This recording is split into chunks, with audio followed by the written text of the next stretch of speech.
साथियों नमस्कार।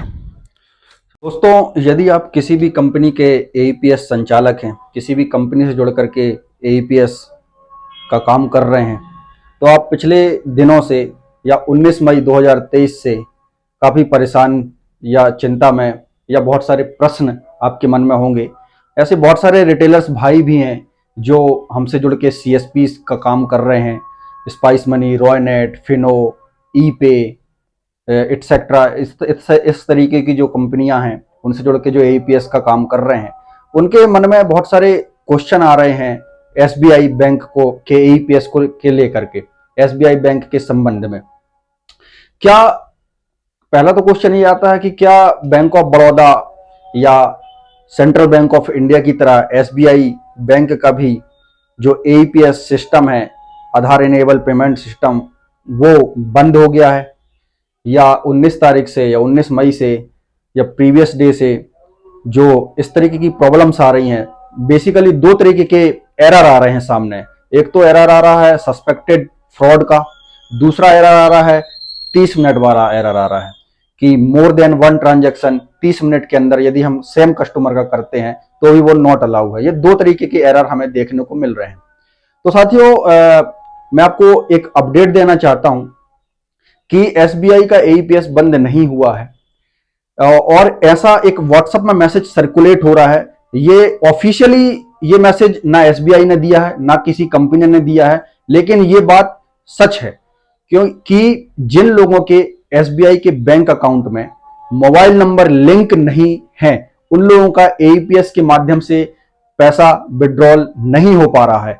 और जिन कस्टमर के, जिन खाता धारकों के या जिन ग्राहकों के एसबीआई अकाउंट में मोबाइल नंबर लिंक है, उनके अकाउंट से या उनके एसबीआई के अकाउंट से आधार कार्ड के माध्यम से एईपीएस के थ्रू पैसा विड्रॉल हो रहा है। और साथियों, एक चीज और देखने को सामने मिल रही है, एक चीज और सामने आ रही है निकल करके, वो ये आ रही है कि ऐसे ग्राहक जिनका एसबीआई के बैंक अकाउंट में मोबाइल नंबर लिंक है, उनका अमाउंट तो विड्रॉल हो रहा है, अमाउंट तो विड्रॉल हो जा रहा है, लेकिन जो अवेलेबल बैलेंस है, जो शेष बैलेंस है, वो शो नहीं होता। उसमें 00 लिख करके आता है या नॉट अवेलेबल लिख करके आता है। तो इस तरीके की तकनीकी चीजें या टेक्निकल इश्यूज सामने आ रहे हैं, देखने को मिल रहे हैं।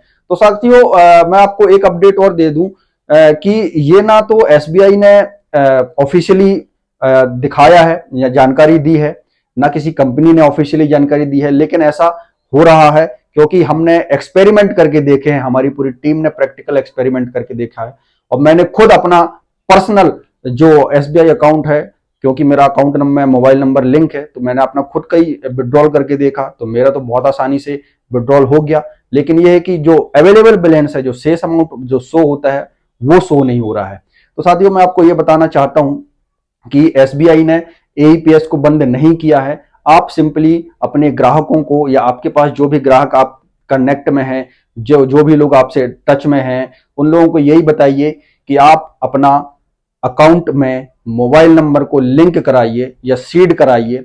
अपना जो आपका जो ग्राहक हैं उनके अकाउंट में मोबाइल नंबर यदि सीड हो जाएगा, लिंक हो जाएगा, तो उनका एईपीएस वापस से चालू हो जाएगा। वो आधार के माध्यम से कहीं से भी पैसा पेमेंट ले सकते हैं। और साथियों, बहुत सारी सोर्सों के माध्यम से या रेफरेंस के माध्यम से मुझे ये भी जानकारी लगी कि एसबीआई ने ये जो डिसीजन लिया है या ये जो एक्टिविटी की है या जो स्टेप उठाया है, वो मार्केट में हो रहे फ्रॉड, इलीगल ट्रांजैक्शन को रोकने के लिए उठाया है ताकि कस्टमर जागरूक हो सके, ग्राहक जागरूक हो, उसके साथ किसी भी तरीके की धोखाधड़ी ना हो सके। क्योंकि साथियों, अभी एक बहुत सारी जगह पर यह भी न्यूज में आ रहा है या ये भी जानकारी मिल रही है कि फेक फिंगरप्रिंट के माध्यम से कस्टमर का या ग्राहकों का ट्रांजैक्शन अमाउंट निकाला जा रहा है आधार कार्ड के माध्यम से, या उनके खातों से पैसा निकाला जा रहा है। फेक फिंगरप्रिंट के माध्यम से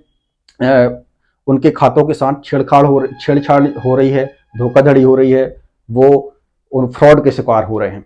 तो साथियों, हो ये रहा है कि सिलिकॉन फिंगरप्रिंट के माध्यम से क्लोनिंग करके आपका सेम टू सेम फिंगर को उकेरा जा सकता है या बनाया जा सकता है। इस तरीके के फ्रॉड हो रहे हैं कि क्लोनिंग के थ्रू आपके फिंगरप्रिंट का एक क्लोन बना लिया जाता है और उस क्लोन के माध्यम से आपके आधार कार्ड का नंबर डाल के, आपका फिंगरप्रिंट लगा के कोई भी जो इस एक्टिविटी को अंजाम देता है वो फ्रॉड कर सकता है आपके अकाउंट के साथ। तो साथियों, इस तरीके के जो मेजर इश्यूज हैं, इस तरीके के जो फ्रॉड हैं, उनको रोकने के लिए ये कदम उठाया गया है या इस तरीके की एक्टिविटी की जा रही है बैंकों के थ्रू।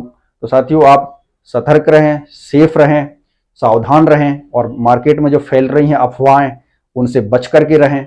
और ऐसा कुछ भी नहीं हुआ कि एसबीआई का एईपीएस बंद हो गया है। बस आप ग्राहकों को ये जागरूक करिए कि या तो आप ब्रांच विजिट करके फॉर्म भर के वहां से आप अपना आधार कार्ड वो अकाउंट नंबर में मोबाइल सीड करवा लीजिए, मोबाइल नंबर अकाउंट में सीड करा लीजिए, लिंक करवा लीजिए, या एक ऑनलाइन भी प्रोसेस होती है। एसबीआई ने एक नंबर जारी किया है कि उस नंबर पे आप जैसे ही मिस्ड कॉल मारते हैं, उस नंबर पे जैसे ही आप मिस्ड कॉल करते हैं, तो आपके जो रजिस्टर्ड नंबर है, रजिस्टर्ड नंबर से जब आप मिस्ड कॉल करते हैं, तब आपके उस रजिस्टर्ड नंबर में मैसेज आ जाता है इस मिनी स्टेटमेंट का। ट्रांजैक्शन लास्ट के 5 या 10 ट्रांजैक्शन उसमें शो हो जाते हैं।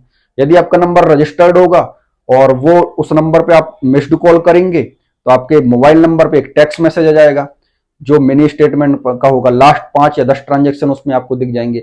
यदि आपका नंबर बैंक अकाउंट में रजिस्टर्ड नहीं है, तो भी उसमें लिख करके आ जाएगा कि आपका जो मोबाइल नंबर है वो इस खाते में रजिस्टर्ड नहीं है, या इस नंबर से जिस नंबर से आपने मिस्ड कॉल किया वो नंबर आपका उस अकाउंट में रजिस्टर्ड नहीं है। तो इस तरीके का आपका मैसेज लिख करके आ जाएगा और उसकी एक प्रोसेस भी उसी में लिख करके आएगी कि आपको जो है इस रजिस्टर्ड इस नंबर पे REG लिख करके स्पेस दे के अकाउंट नंबर डाल के इस मैसेज को उस नंबर पे फॉरवर्ड करना है, सेंड करना है उस नंबर पे। तो आपका जो मोबाइल नंबर है वो आपके बैंक अकाउंट नंबर से लिंक हो जाएगा। तो साथियों, ये जानकारी, ये इंफॉर्मेशन मुझे आपको के साथ शेयर करनी थी। ये क्योंकि काफ़ी लोग परेशान हो रहे हैं, काफ़ी जो CSPs भाई हैं जो चला रहे हैं वो परेशान हो रहे हैं। तो ये ज़्यादा से ज़्यादा लोगों तक पहुंच सके ये जानकारी, इस पर्पज से मैंने इस वीडियो को आपके साथ साझा किया हूँ, आपके साथ मैंने बनाया है।